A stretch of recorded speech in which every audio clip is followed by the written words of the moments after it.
Alguma vez te disseram que o cérebro do seu filho ou do seu neto pode ter um defeito de fábrica? Sei que muitos pais e muitos avós sentem um nó no estômago e na garganta toda vez que um médico menciona as siglas TDAH, porque soa como uma sentença para a vida toda e a remédios para a criança, simplesmente para que ela fique quieta. Mas veja, hoje eu vim te dizer algo que provavelmente ninguém te explicou. Acontece que essa criança não tem um cérebro defeituoso. É muito provável que o que ela tenha seja apenas um simples problema de biocondutividade. Seus fios internos estão produzindo faíscas ou simplesmente têm interferências. E isso se resolve sem remédios. Eu sei que falar de fios pode soar estranho para você, mas pense bem: um eletrocardiograma mede a eletricidade do seu coração e um eletroencefalograma mede a eletricidade do seu cérebro. Ou seja, somos seres elétricos. Cada pensamento do seu filho, cada movimento das mãos dele e cada batida do coração é um impulso elétrico que viaja em altíssima velocidade. O sistema nervoso nada mais é do que uma rede de fios biológicos que está incrivelmente montada e que é incrivelmente sofisticada, e quando há ruído ou estática, a música, que basicamente é a intenção da criança, simplesmente não se ouve com nitidez porque o cérebro dela lida com curtos-circuitos que a obrigam a uma descarga constante de energia.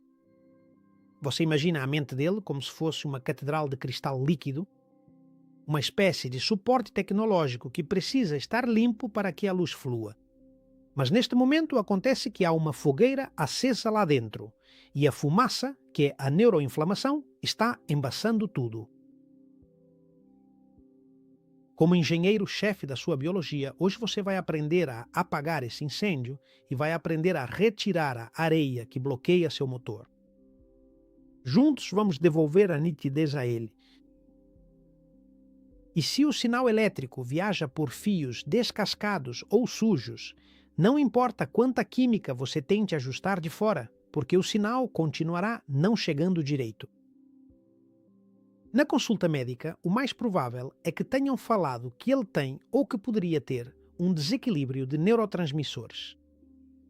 Como se faltasse uma peça química que só pode ser consertada indo à farmácia. Mas veja, eu quero que juntos demos um passo atrás. O que vou fazer é olhar com você o mapa completo da sua engenharia interna e com essa visão gostaria que depois você mesmo tirasse suas conclusões. Veja só, para que essa criança possa pensar, prestar atenção ou simplesmente ficar tranquila, seu cérebro precisa enviar trilhões de sinais elétricos a cada segundo. Isso funciona exatamente da mesma forma que o seu ou como o meu. Ou seja, não estamos nos referindo exclusivamente à química, mas sim, fundamentalmente e acima de tudo, estamos tratando de eletricidade. E é aqui que surge o conceito que, muito provavelmente, vai mudar a sua forma de entender a situação. Refiro-me à biocondutividade, ou seja, à capacidade de a eletricidade dentro do corpo dele poder viajar sem obstáculos. Se os fios do seu sistema nervoso estiverem descascados, porque o corpo e o cérebro têm o equivalente a fios, se o meio pelo qual o sinal viaja estiver sujo ou se houver interferências externas, pense nisso.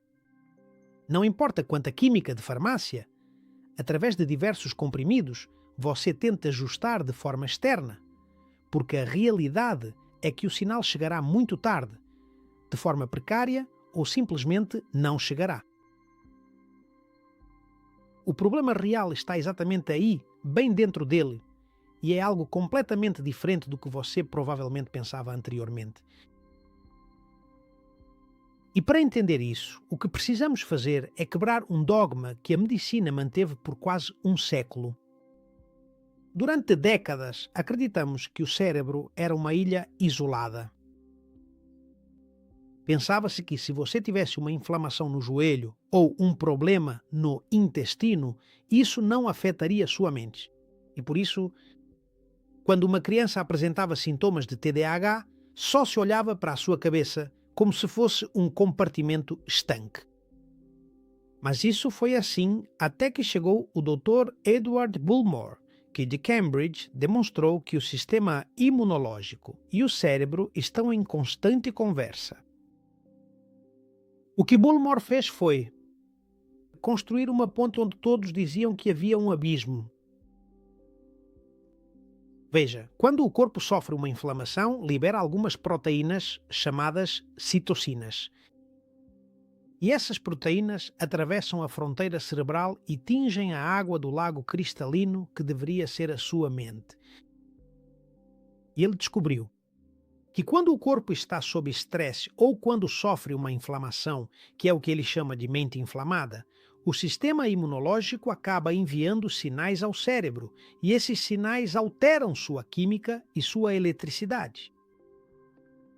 E essas citocinas não ficam no corpo, que é de onde elas vêm. Não, de jeito nenhum. Elas são capazes de atravessar a fronteira cerebral, entrar no cérebro e mudar completamente o ambiente onde vivem os neurônios. Em outras palavras, o pesquisador Bullmore entendeu que, para tratar situações como esta que estamos comentando, era preciso ir muito além da simples serotonina no cérebro. Enquanto a psiquiatria clássica se obseda com os neurotransmissores, Bullmore olha para o sangue e para as defesas. E isso, você vai me perguntar, o que significa? Bem, explicado de uma forma bem simples, significa que ele derrubou o muro que separava a psiquiatria da imunologia. Para ele, tratar o cérebro sem observar o estado inflamatório do corpo é como tentar consertar uma lâmpada sem verificar se há um incêndio no quadro de energia da casa. E quando Bullmore fala de neuroinflamação, o que ele está nos dizendo é que a água cerebral ficou turva. E por quê? Você vai me dizer. Pois é muito simples, porque as citocinas são como um verdadeiro corante escuro que é derramado nesse lago que você tem no cérebro. E a luz, ou seja, a informação diante dessa escuridão, já não consegue passar com nitidez. Ela se dispersa e se perde. Essa fumaça da qual eu te falava, que é mais do que provável que a criança esteja experimentando, portanto, não é uma metáfora poética. Entenda bem, é uma realidade bioquímica. Estou falando de microincêndios químicos que ocorrem entre seus neurônios. E veja, se o ambiente onde a criança precisa processar a realidade está cheio de fumaça inflamatória, o que acontece? O que acontece é que seu sistema, em um ato de pura sobrevivência, simplesmente decide baixar o volume da atenção e faz isso para não se sobrecarregar. A distração. Obrigado. Não é uma falha, na verdade é uma medida de proteção diante de um ruído que a criança não se sente capaz de lidar. E veja que curioso. Quanto mais potente é o processador da criança, ou seja, quanto mais inteligente ela é, mais sofre com essa fumaça. Um cérebro de alta capacidade é como um sensor de altíssima sensibilidade que detecta até a menor vibração. É um sensor de precisão. Se você o cerca de interferências e ruído inflamatório, simplesmente se torna quase incontrolável. Entenda, ele começa a emitir sinais falsos e a superaquecer. E para que você entenda, a partir da perspectiva que estou te apresentando hoje, o que você pensa que é hiperatividade, em muitas ocasiões, simplesmente é um sistema tentando desesperadamente resfriar um processador que está pegando fogo por dentro devido à neuroinflamação, a mesma que Bullmore identificou. Por esse motivo, para realmente ajudar a criança em seu crescimento, não precisamos anestesiar o seu cérebro. O que precisamos é entender o que está provocando o incêndio. E como podemos limpar esse cristal líquido que é o seu plasma cerebral para que a eletricidade em seu corpo volte a fluir com a nitidez que a sua inteligência exige. E veja, para conseguir isso, precisamos olhar além da psicologia. Precisamos entrar no campo da engenharia dos seus metais e também no seu sistema de drenagem interna. Pois bem, agora que você entende que o problema é mais do que possível, que foi causado por interferências no sinal, imagino que provavelmente você está se fazendo a pergunta que todo pai ou avô sente queimar por dentro. E a pergunta é: como isso é possível? Como pode ser que uma criança de 7 ou 10 anos já esteja suja por dentro? Ou com problemas na recepção de seus sinais? Por quê? E eu te entendo perfeitamente, porque é mais do que lógico pensar que nessa idade o motor deveria estar impecável, pois é o motor de uma criança recém-saída da fábrica. Mas para entender isso, o que vou fazer é te convidar a buscar outra abordagem. Te convido a olhar para o cronômetro biológico de uma maneira diferente da que provavelmente você tem feito até agora, e aqui você verá.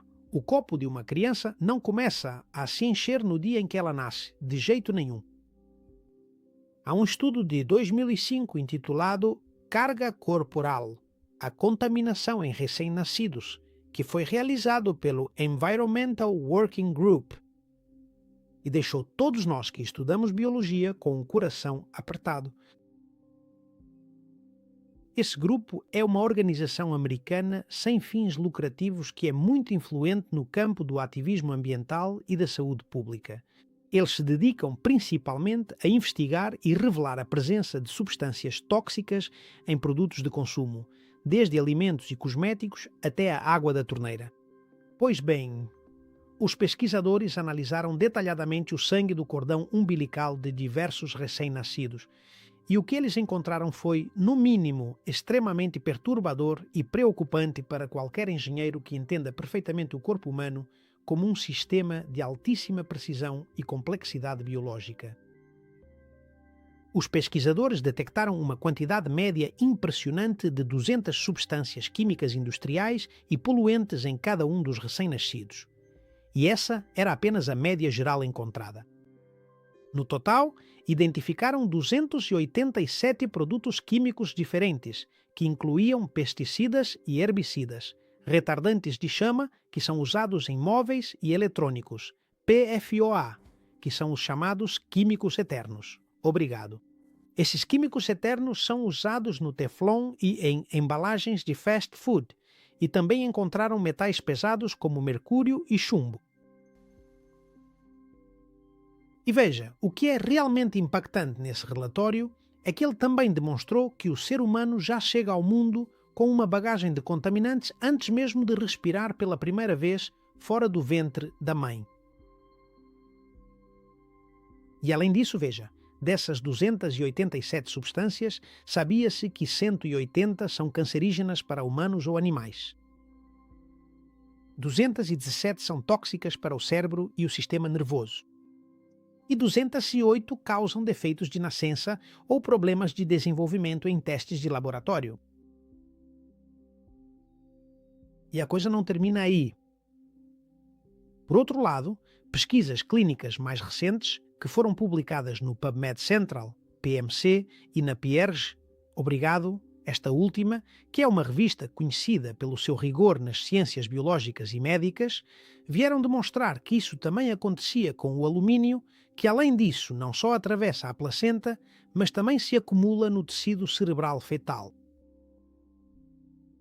E aqui há algo importante a acrescentar. Ambos os meios que mencionei submetem previamente os estudos que serão publicados à inspeção de outros especialistas independentes para verificá-los. Ou seja, isso que estou te contando não são teorias. Pois bem, a tudo isso é preciso acrescentar ou dizer que a ciência chama isso de transferência transplacentária. A placenta é um órgão de engenharia impressionante, uma espécie de alfândega que protege o bebê, mas no mundo industrializado em que vivemos, acabou deixando de ser infalível. O que acontece ao longo da vida de uma gravidez, como você e eu sabemos perfeitamente, é um ato de generosidade biológica.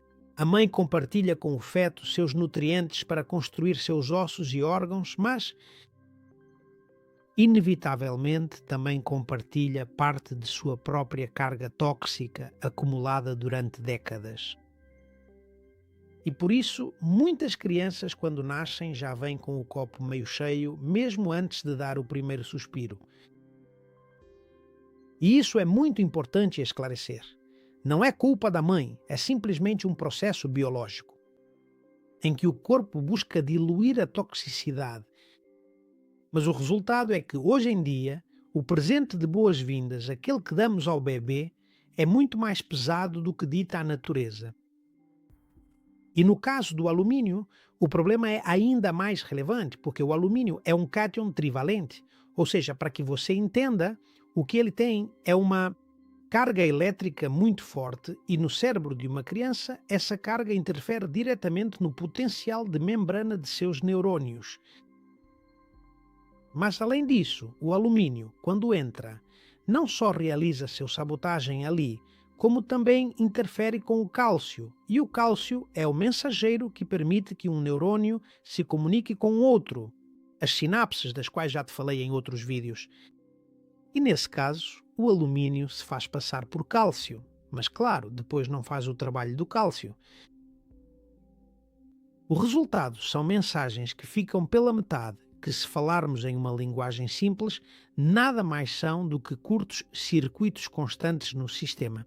E uma vez que a criança nasce e finalmente vem ao mundo, mas ela se depara com um ambiente que cientistas renomados, como o Dr. Christopher Exley, definem especificamente como um mundo que hoje vive na complexa era do alumínio. E se você parar um momento para olhar atentamente ao seu redor, vai encontrar isso nas latas de refrigerantes coloridas, que as crianças também gostam tanto, e até mesmo no papel que as envolve.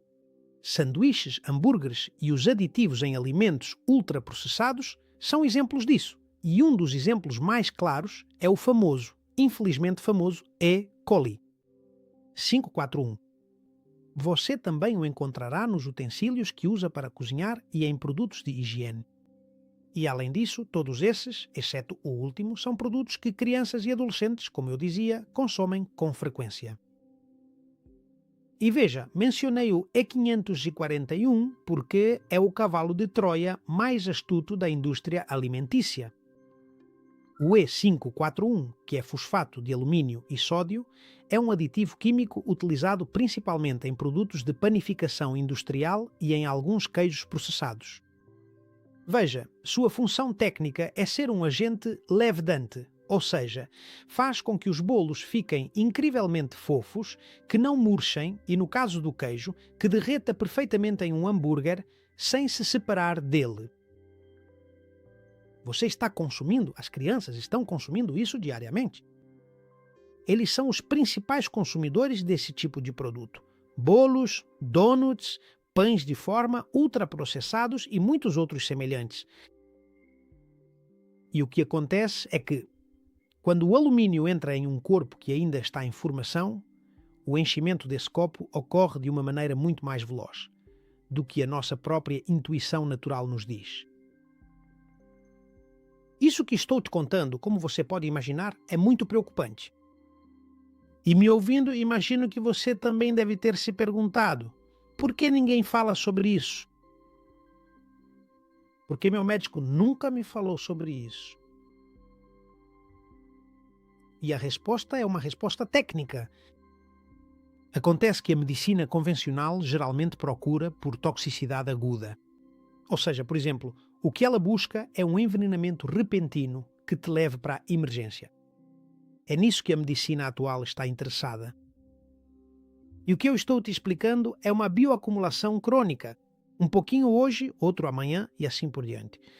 Durante anos, e além disso, veja, medir metais é difícil porque isso não é algo que normalmente está flutuando no sangue.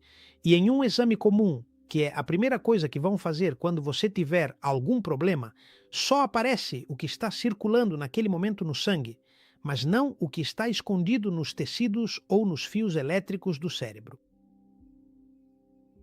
Mas é aqui que esse grande mistério fica ainda maior. Porque em uma mesma família, comendo a mesma coisa e vivendo na mesma casa, um irmão tem TDAH e o outro não? Pois bem, para resolver esse enigma, preciso te apresentar a outro gigante, o Dr. Roger Williams. Nos anos 50, Williams, que foi presidente da Sociedade Química Americana, também foi o descobridor da vitamina B5 e seu trabalho é a base da medicina nutricional moderna. Pois bem, Williams cunhou um conceito que na época foi incrivelmente revolucionário, a individualidade bioquímica. Ele demonstrou que, embora todos sejamos humanos por fora, por dentro somos tão diferentes quanto nossas impressões digitais. Seus órgãos não têm o mesmo tamanho que os meus, suas enzimas não trabalham na mesma velocidade que as minhas. E o que para uma pessoa é uma dose inofensiva de um metal, para outra pode ser um verdadeiro colapso do seu sistema. Veja, na verdade, tudo isso que estou te contando não depende do ambiente em que a pessoa vive, depende principalmente do deságue de cada um. E você vai me perguntar, mas o que é o deságue? Bem, para que você visualize, pense que é um sistema de limpeza liderado pelo fígado e pelos rins. Mas para que esse deságue funcione, ele precisa de algumas válvulas genéticas. E uma das mais críticas é um gene que provavelmente você não conhece, chamado MTHFR. Não se assuste com o nome, porque basta pensar nele como um operário encarregado de transformar os nutrientes, como por exemplo o ácido fólico, em ferramentas de limpeza. E acontece que há crianças que nascem com um erro nesse gene, uma espécie de polimorfismo, e o que esse erro faz é que o operário trabalhe pela metade da velocidade. É como se o ralo de uma criança fosse do tamanho de um túnel e o da outra fosse do tamanho de um canudo de refrigerante. Com a mesma exposição a metais, uma permanece seca e a outra, no entanto, acaba inundada. Pois bem, se a esse operário lento você ainda soma o fato de que o corpo precisa fabricar glutationa, a situação fica ainda mais complicada. E para que você entenda de uma forma fácil, se o operário é o gene, a glutationa é o detergente. Na verdade, ela é conhecida como o antioxidante mestre, como é conhecida como a molécula mais potente que o seu corpo tem para capturar metais e eliminá-los. Funciona como um verdadeiro ímã pegajoso que viaja pelas células procurando lixo metálico para escoltá-lo até a saída. Se a criança tem um operário lento, esse famoso gene que te falei, o MTHFR, e além disso o corpo dela não fabrica detergente suficiente, ou seja, não produz glutationa suficiente, o que acontece? Esse metal pesado simplesmente não sai de lá.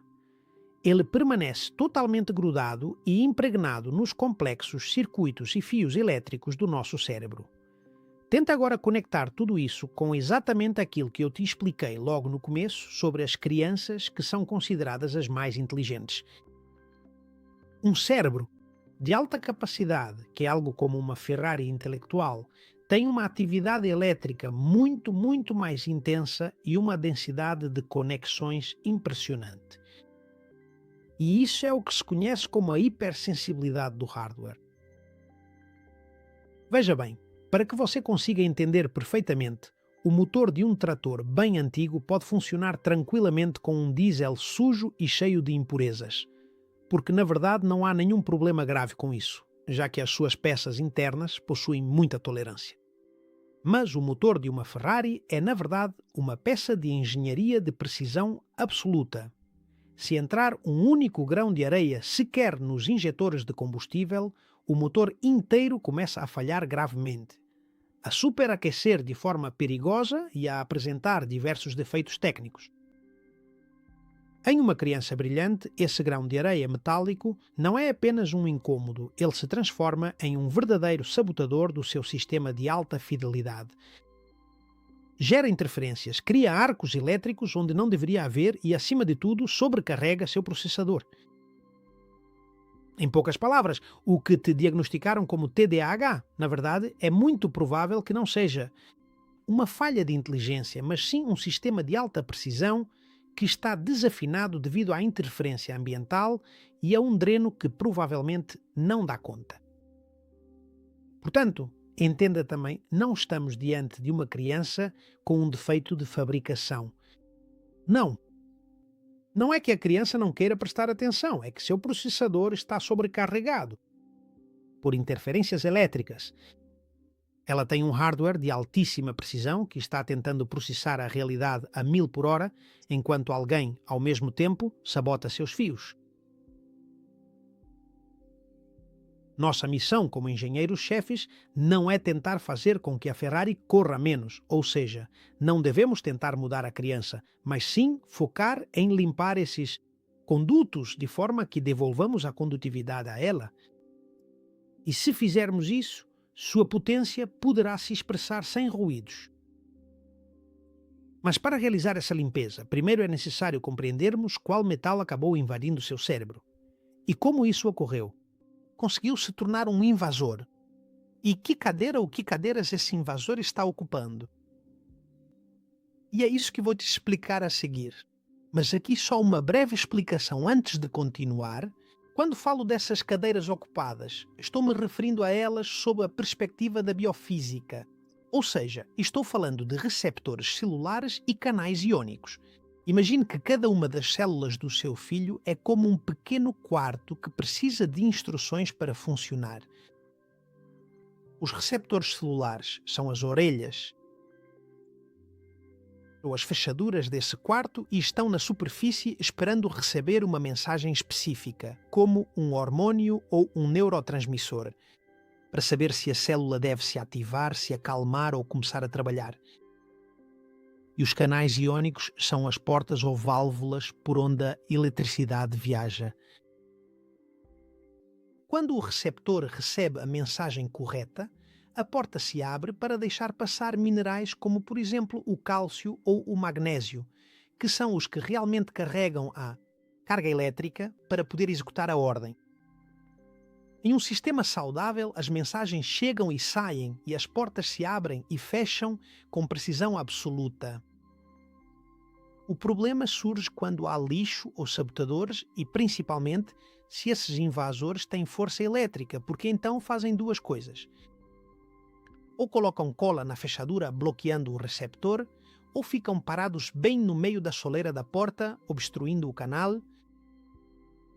O resultado, no final, é o mesmo.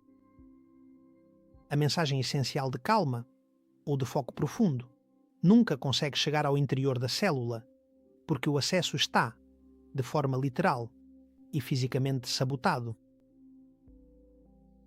E agora que você pode entender que há um incêndio invisível, esse neurônio, inflamação da qual Bulmer falava, como eu te disse, precisamos encontrar o responsável. Quem é o responsável? Porque a fumaça não aparece do nada e para encontrar o culpado, indiscutivelmente, é preciso sair à procura.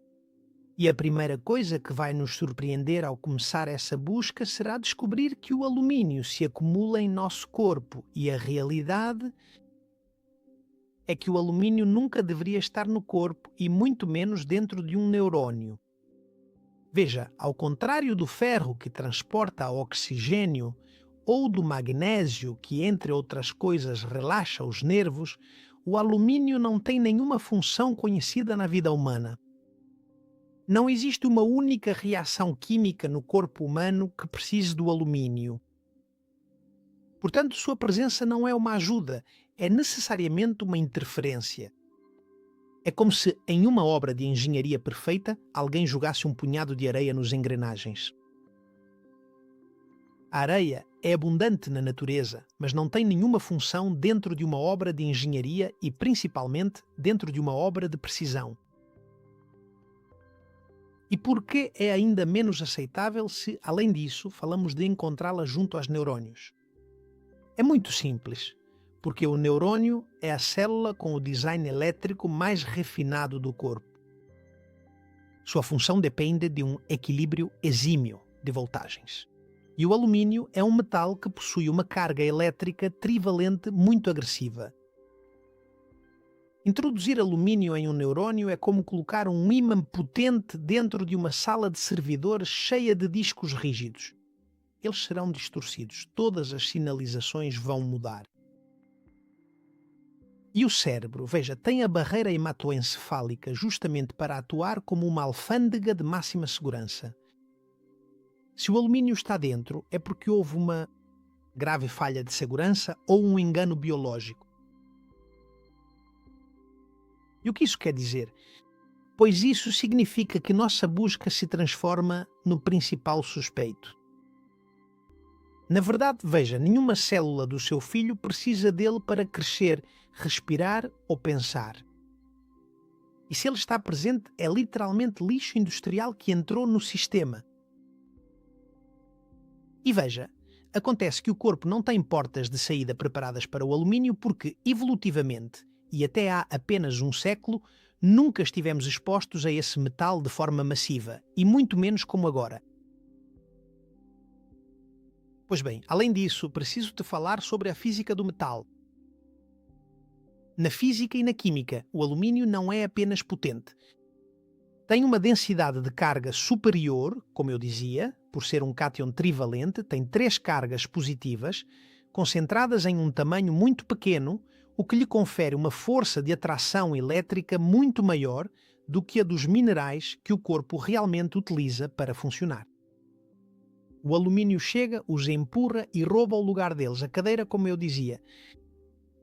E ele faz isso principalmente com 3 deles. Com o magnésio, que é o mineral da calma e da energia. Com o cálcio, que é o mensageiro dos sinais elétricos. E com o ferro, que é vital para o oxigênio. Isso que estou-te contando é como se, em uma pista de dança, que seriam os receptores do neurónio, obrigado, o magnésio estaria tentando dançar suavemente para acalmar a criança, mas de repente entra o alumínio com aquela carga elétrica muito maior, dá um empurrão no magnésio e fica com o lugar dele. Mas como o alumínio é rígido e tóxico, em vez de dançar, o que ele faz é ficar ali parado, bloqueando a comunicação. E se o que eu disse antes poderia ser considerado como suspeitas técnicas, temos, ou eu tenho, mais informações para te oferecer. E me refiro, neste caso, à análise forense de pessoas que sofreram em vida de demência ou de Alzheimer. E agora vou-te falar sobre bioacumulação, porque acontece que o alumínio não entra e depois sai do corpo. Não, o alumínio fica. É como o sedimento em um cano velho que no final acaba entupindo. O Dr. Christopher Exley é, sem dúvida, a pessoa que mais entende sobre esse incendiário ou sabotador. Ele, Exley, passou mais de 30 anos na Universidade de Keele, no Reino Unido, estudando um único elemento, o alumínio, e como o alumínio interage com a nossa biologia. Em suas pesquisas mais profundas, ele encontrou algo revelador. Acontece que os cérebros de pessoas que haviam sofrido de Alzheimer precoce apresentavam concentrações de alumínio extraordinariamente altas nas áreas responsáveis pela memória. E aqui, claro, surge uma dúvida lógica.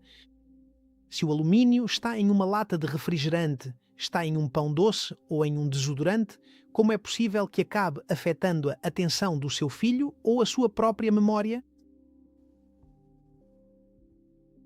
Será que neste corpo de perfeição tão elevada como o que você nos conta, não temos defesas contra isso? Pois é, nós realmente temos defesas e sim, isso também acaba afetando a atenção do seu filho e a memória dele. Mas como eu estava dizendo, não só a dele, também pode afetar a sua ou a minha. No nosso corpo existe aquela alfândega de máxima segurança de que te falei há pouco, a barreira hematoencefálica. É um verdadeiro muro biológico que separa o sangue do cérebro. Sua missão é deixar passar os nutrientes e barrar completamente os intrusos. Mas o problema com o alumínio é que ele é um verdadeiro mestre do engano. Para conseguir atravessar essa alfândega, o que ele faz é usar o que em biologia chamamos de cavalo de Troia. Ou seja, ele se liga a uma proteína chamada transferrina, que é responsável por transportar o ferro de que o cérebro precisa. E os soldados da alfândega, ao verem a transferrina chegando, dizem: podem passar, vocês têm livre acesso porque estão trazendo ferro para os neurónios.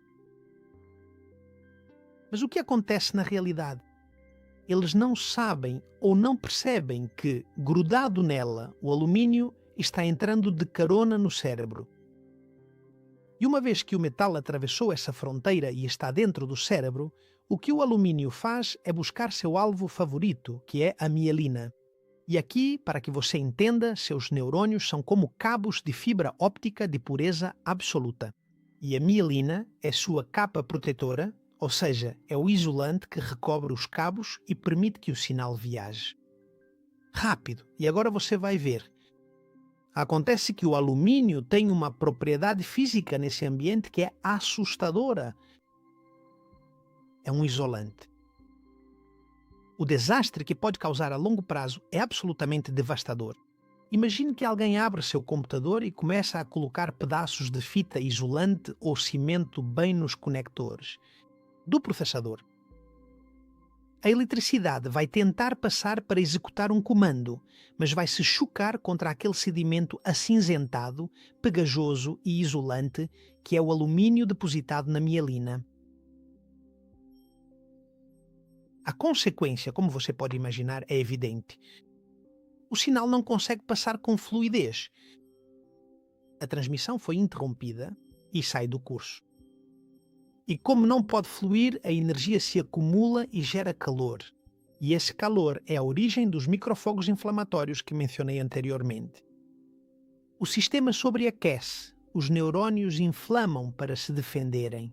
E é por isso que a criança sente como se sua mente estivesse mole ou como se não conseguisse fazer nada.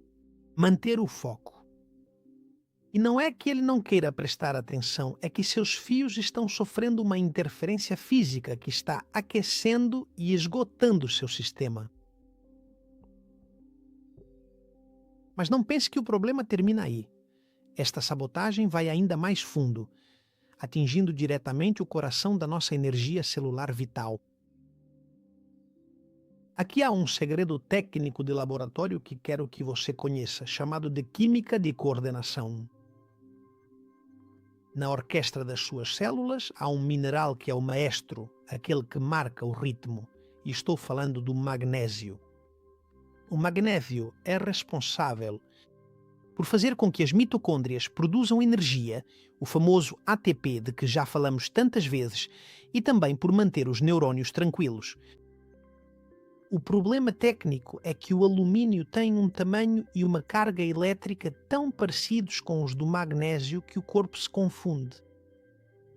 O alumínio chega e ocupa o lugar do magnésio, mas como não sabe reger a orquestra, a produção de energia para, ele se torna um invasor químico perigoso, ocupa o lugar de um nutriente vital, mas infelizmente não cumpre sua função essencial. E é exatamente por esse motivo que o cérebro humano fica totalmente sem energia quando o verdadeiro maestro desaparece.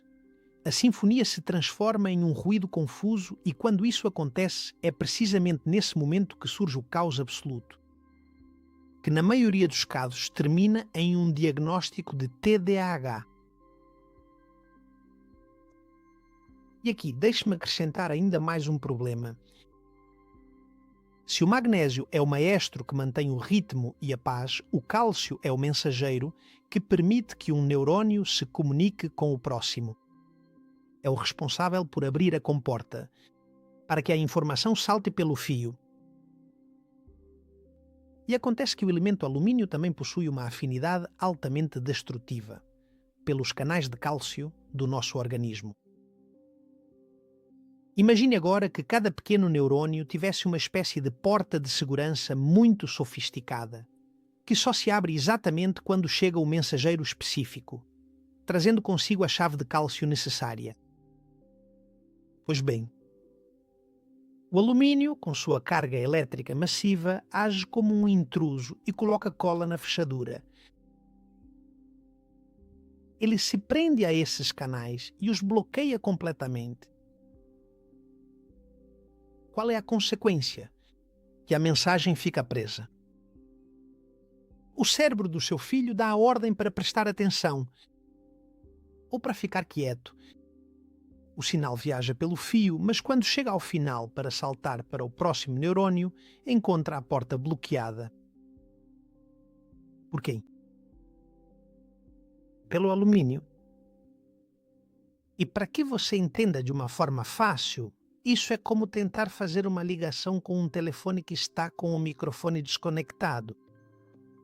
Você pode falar, mas ninguém te ouve do outro lado. Trata-se de uma desconexão física profunda, um silêncio sináptico absoluto provocado por um metal pesado, que acabou deixando o cálcio totalmente fora de jogo no processo. Bom, longo e complicado sim, mas agora você tem o quadro completo. Com isso, o diagnóstico da infraestrutura, como eu disse, está completo. Temos cabos inflamados, isolantes danificados, ou seja, a mielina, uma central elétrica sem baterias, ou seja, as mitocôndrias, e tudo isso por falta de magnésio, e agora também um sistema de mensagens com as portas bloqueadas. O panorama é assustador. E como você pode perceber, a criança não tem um problema de vontade. O que ela tem é um problema de engenharia de materiais em seu cérebro. E chegando a este ponto, como engenheiro-chefe dessa biologia, você perceberá que não adianta tentar acalmar a criança se não tirar o intruso da instalação. Você precisa de uma ferramenta que seja capaz de entrar nessa catedral, capturar o alumínio e escoltá-lo para fora. E você vai me perguntar, como se remove um metal que se fortaleceu nas profundezas dos tecidos? Pois é, existe uma resposta para essa pergunta. E é por isso que estou aqui hoje com você. E essa resposta não é um medicamento, é um elemento. No entanto, te digo, é um elemento que a própria natureza criou para manter o alumínio sob controle. E agora você vai conhecer o protocolo de limpeza que vai limpar esses canais, devolver o lugar ao magnésio e ao cálcio, a chave. Mas não só isso, também vou te explicar como você pode começar a aplicá-lo a partir de hoje mesmo. Mas veja, aqui eu prefiro ir por etapas para garantir, para que você mesmo possa entender bem. E vamos começar pelo mais básico. A pergunta neste caso, e agora mesmo, é obrigatória. Como tiramos o intruso sem destruir a catedral? Porque estamos falando de um sistema de delicadeza extrema. Não podemos usar qualquer produto químico agressivo. Não, veja. Aqui a resposta está em recuperar um equilíbrio que a sociedade, que o mundo rompeu há muito tempo. E para entender isso, primeiro você precisa saber algo fundamental sobre o mundo em que vivemos. O alumínio é o metal mais abundante na crosta terrestre. Está em toda a parte. No entanto, a natureza, que é muito sábia, nunca deixou o alumínio sozinho. Sempre o colocou ao lado do silício. E o silício é o segundo elemento mais comum do planeta, logo depois do oxigênio. O alumínio é um metal, o silício é um elemento e está na areia, no quartzo e nas rochas. Durante milhões de anos, o silício e o alumínio viveram casados na Terra em um equilíbrio perfeito. O silício, na verdade, é o guardião natural, que mantém o alumínio bloqueado e inofensivo. Como você bem sabe, a natureza sempre colocou o alumínio ao lado do silício, mas na vida moderna nós os separamos, rompemos esse casal natural e, por isso, o alumínio agora circula livremente pelo nosso organismo. E o resultado é que para limpar a instalação elétrica do seu filho ou a sua, não precisamos de uma fórmula mágica. O que precisamos é devolver ao corpo aquele companheiro de que o alumínio tanto sente falta. Mas veja, quando tentarmos fazer isso, vamos nos deparar com um detalhe técnico que, na verdade, é muito importante. Acontece que você não pode ir à praia e comer areia, que é onde há mais sílica.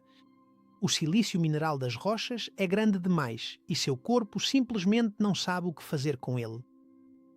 Precisamos do silício em sua forma viva, ou seja, na forma que o corpo realmente é capaz de assimilar.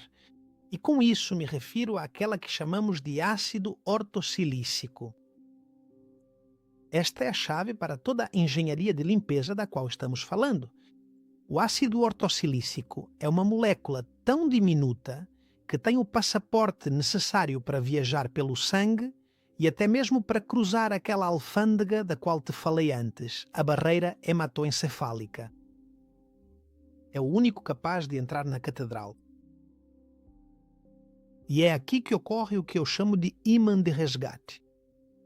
Veja, o alumínio gruda na mielina dos neurônios, como te contei, e se prende a ela simplesmente porque é pegajoso, literalmente, e porque não encontra nada melhor a que se unir enquanto sabota o sinal.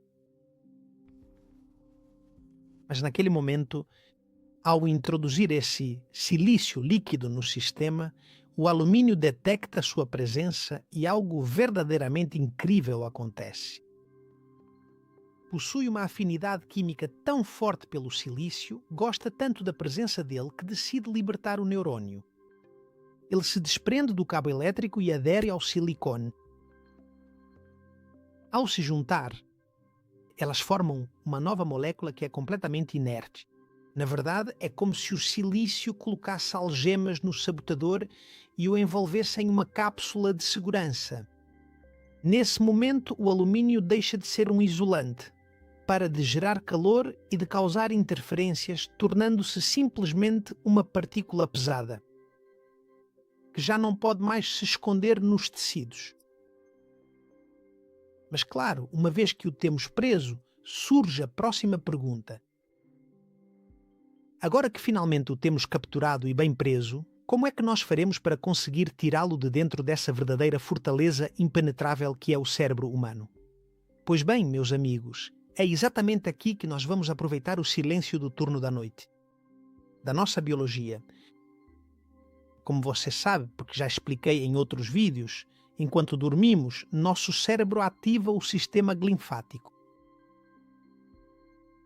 Veja, é como se um caminhão de lixo noturno começasse a funcionar quando estamos em sono profundo. O líquido do cérebro começa a circular com força entre os neurônios e varre todos esses complexos de silício e alumínio. E os lança para o sangue. E é então que chega o momento em que podemos dar o toque final a essa manobra de engenharia que estou te contando. Ao se unir ao silício, acontece que o alumínio se torna amigo da água. E em nosso corpo, tudo o que é amigo da água acaba inevitavelmente nos rins. E essa é a chave. Então, esse metal que estava bloqueando a atenção e o foco daquela criança, o que acontece é que acaba saindo pelo caminho mais natural que existe, a urina. Mas, como engenheiro-chefe da sua própria saúde, você deve saber que isso que estou te contando não é uma limpeza que se consegue fazer em uma tarde. Estou falando de retirar camadas e camadas de interferências acumuladas durante muito tempo. Isso é como restaurar uma pintura antiga que passou décadas acumulando fuligem. É preciso fazer isso com paciência, pincelada por pincelada. Por isso, veja, embora o processo de expulsão comece quase imediatamente, os resultados claros de nitidez mental costumam aparecer a partir, mais ou menos, da semana 12 de manutenção constante. E isso, em poucas palavras, e você pode entender perfeitamente, na verdade é uma corrida de longa distância, mas é a única forma segura e eficaz de devolver ao sistema sua condutividade original. Agora que você entende como funciona esse plano de despejo químico, vou te explicar como aplicá-lo de forma prática para que você saiba exatamente quais passos dar ainda hoje. E aqui eu imagino que quando você me ouve contar isso, deve estar passando uma ideia pela sua cabeça que, além disso, eu entendo ou entenderia como totalmente lógica. E a pergunta é como? Vou conseguir que meu filho ou meu neto, que já nos dá bastante trabalho com a comida, tome todo um arsenal de coisas que provavelmente serão necessárias para conseguir essa limpeza. E eu te entendo perfeitamente porque não estamos falando com máquinas nem com robôs aos quais você pode trocar uma peça e pronto. Estamos falando de crianças, de pessoinhas que sentem, que se cansam e que, acima de tudo, não querem se sentir doentes tomando comprimidos. Por isso, o que eu te proponho não é transformar sua casa em uma farmácia, mas sim integrar essas ferramentas de uma forma quase invisível no dia a dia da criança, com todo o carinho e a paciência que eles precisam. E agora você vai ver porque vamos entrar nos detalhes. A primeira e mais simples coisa é a água. Veja que forma tão bonita de começar a limpar o sistema dele sem que a criança praticamente perceba. Olha, eu acho que ela não percebe mesmo. O que eu te proponho é que você substitua a água de sempre por uma água que seja rica em sílica. E para que você não precise ficar procurando, vou te dar algumas dicas. Se você está nas Américas, ou procura uma das águas com maior teor de sílica e que também é uma das mais internacionais, procure a Fiji. Se você está na Europa, procure Santaniol ou Águas de Terror ou procure Volvic. Se você está na Rússia, tem Baikal ou Lastochka. E se você está no Oriente, no Japão, você tem Nomu Silica, que com 97 mg por litro é também uma das águas mais ricas em sílica do mundo. E se você está na Malásia, por exemplo, então tem a Spritzel. Mas eu poderia continuar te contando sobre outros países e procure por ela. E uma vez que você tenha a água, o importante é que você a use para tudo. Ela é perfeita para beber no dia a dia, para preparar smoothies e até mesmo para cozinhar tipos de alimentos. E como se trata de uma água totalmente inodora e incolor, você não terá nenhum tipo de problema. Será a água que eles bebem que fará a primeira parte desse trabalho de expulsar o alumínio silenciosamente, passo a passo e ao longo do dia. Esse é o método mais respeitoso que existe, pois não invade o espaço deles e não os força a fazer nada. Eles estão simplesmente bebendo água. Mas claro, para que essa limpeza seja profunda, também precisamos de um reforço interno, os antioxidantes, mas não qualquer antioxidante. Para este protocolo, eu sugiro que você se concentre na N-acetilcisteína, que normalmente é chamada de NAC, NAC. E por que eu sugiro isso para você? Acontece que o NAC é o precursor que seu corpo precisa para produzir glutationa. A glutationa, como eu te disse, não é um antioxidante que simplesmente está ali. No mundo da biofísica, como já mencionei, nós a chamamos de um antioxidante mestre.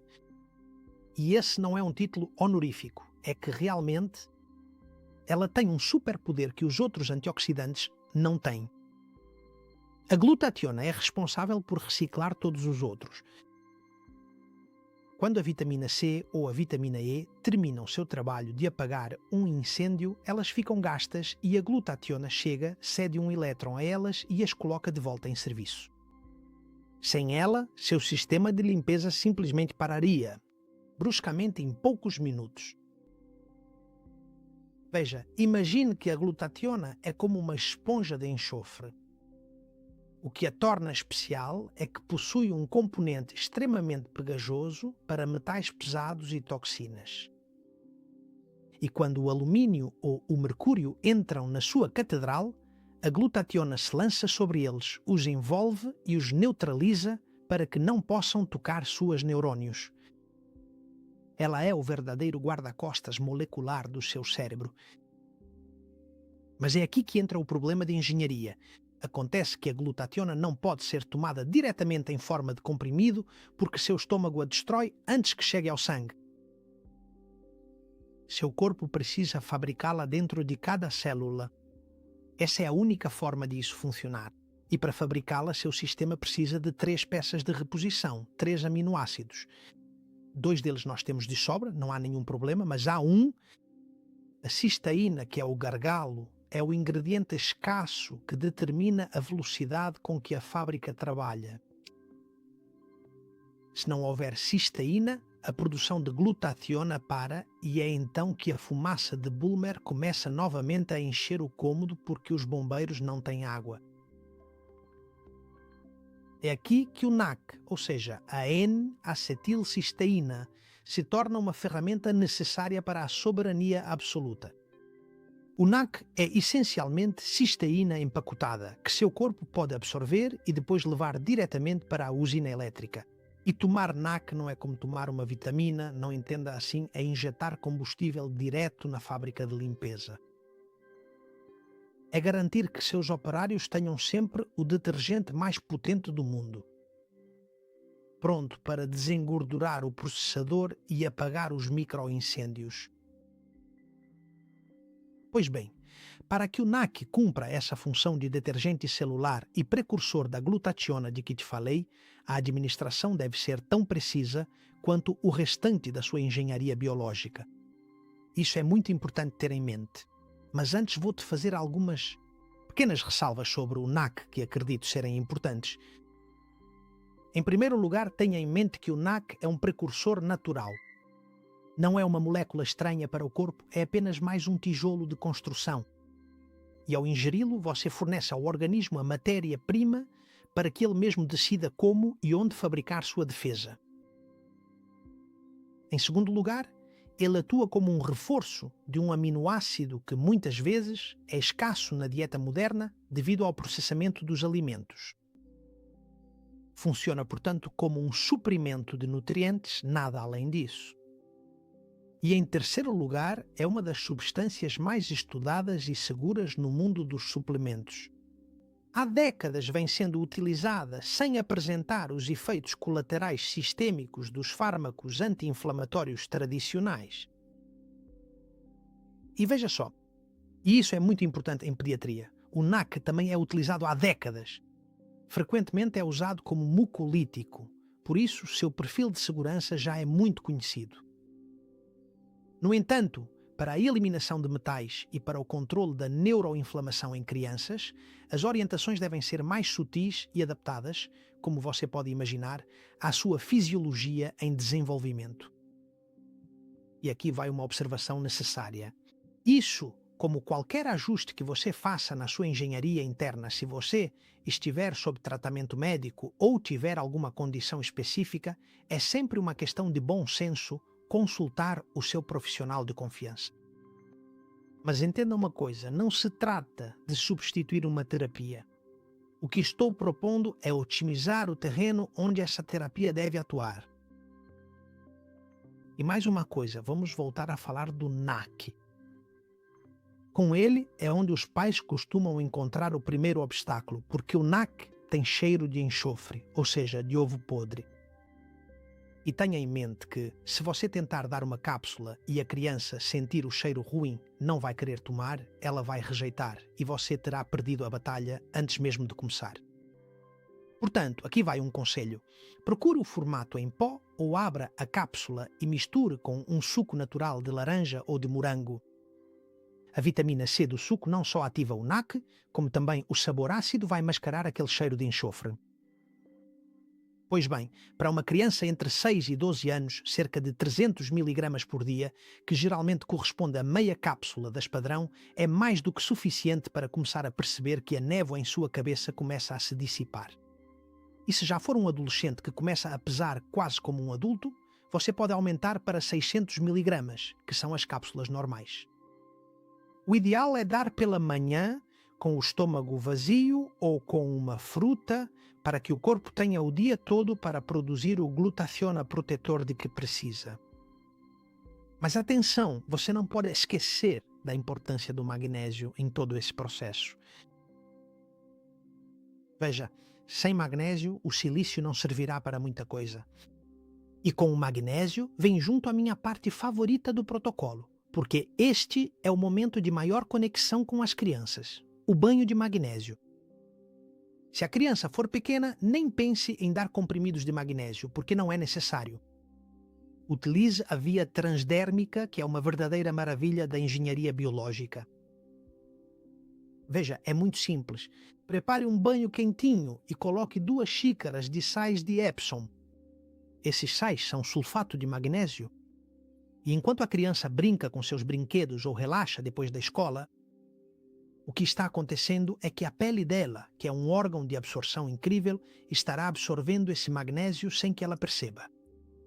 E essa é a forma mais natural de recarregar seu depósito de energia e relaxar seu sistema nervoso antes de dormir. Ao sair desse banho, a criança não só estará mais tranquila, mas também seu cérebro terá o mineral necessário para que, durante a noite, o sistema de limpeza noturna de que eu te falei possa eliminar todo o lixo que o silício foi liberando ao longo do dia. E mais uma coisa, não se esqueça do que a Terra nos oferece de graça. Sempre que puder, leve-o ao parque, à praia ou a um jardim e deixe-o correr descalço. Esse contato direto dos pés dele com a areia, obrigado, ou com a grama úmida é vital para que ele descarregue toda aquela eletricidade estática que o metal gera em sua cabeça. Isso é como colocar um fio terra em um equipamento de alta fidelidade para que ele pare de fazer ruído. Para ele será uma brincadeira, mas para o cérebro dele será um verdadeiro suspiro de alívio. Aqui, lembre-se do que já te disse outras vezes. Se você mora em regiões frias ou no meio de uma cidade com pouco acesso a parques, coloque-o para brincar um tempo sobre um tapete de grounding ou de aterramento. Ou então compre também, veja só, compre lençóis para a cama dele também com conexão à terra, porque eles existem. Procure e você vai encontrar.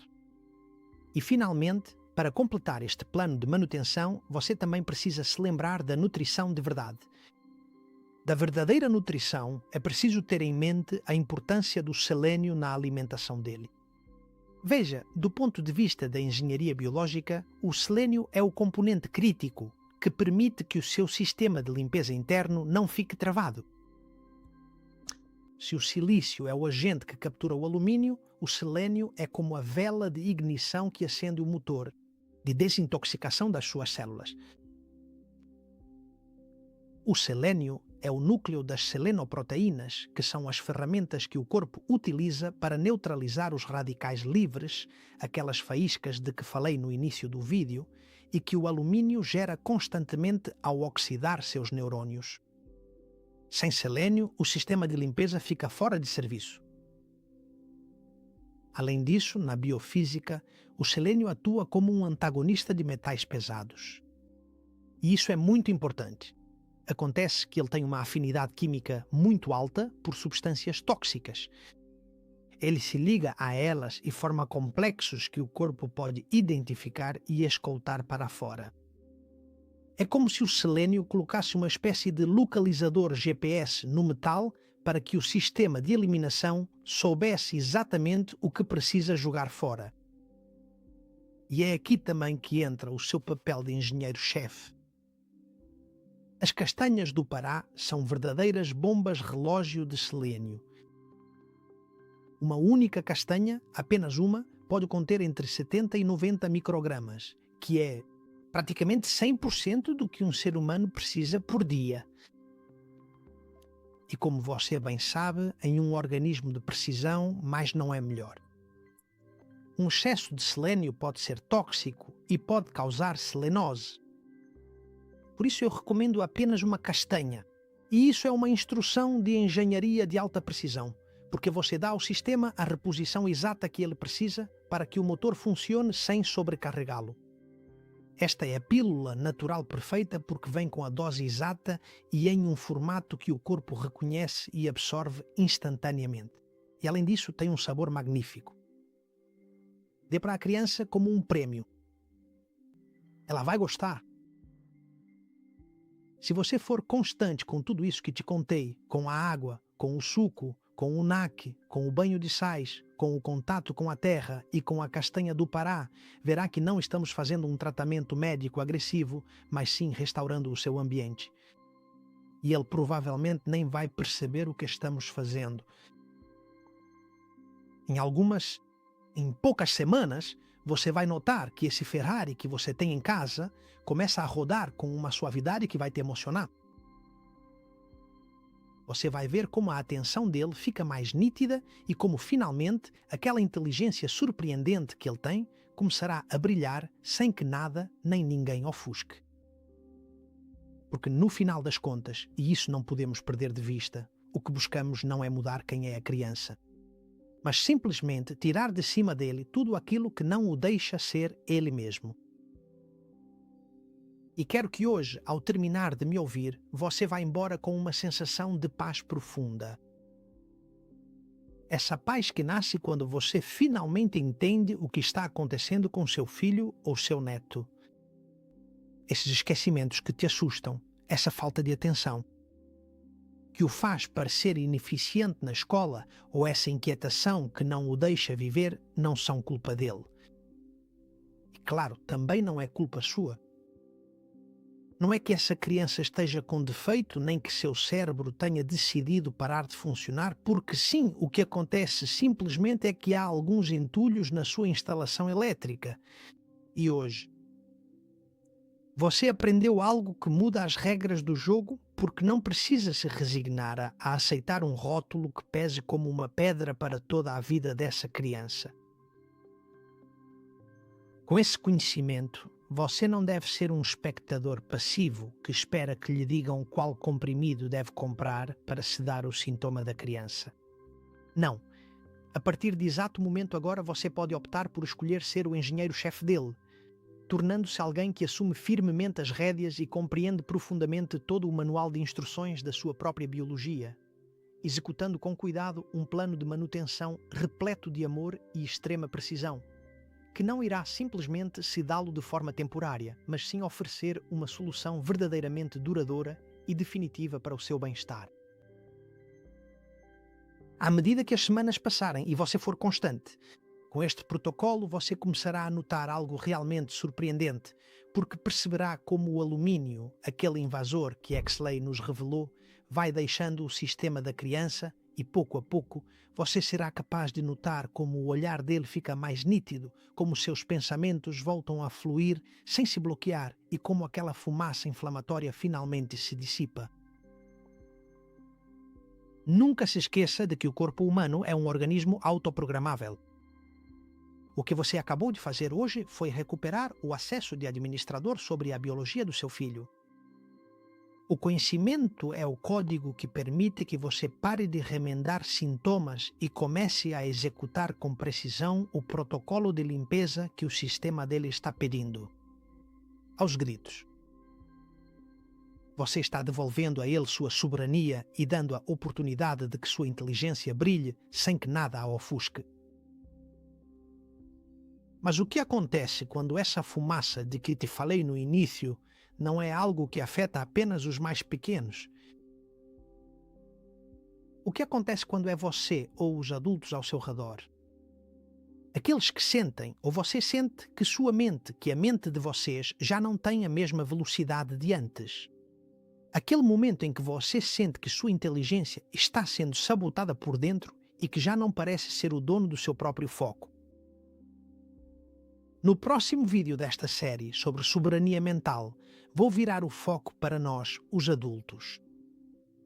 Vou entrar a fundo na inflamação cerebral, que é o sabotador da sua inteligência, e vamos descobrir como o desgaste do dia a dia e o acúmulo desses mesmos sabotadores de que falamos hoje estão apagando a sua clareza.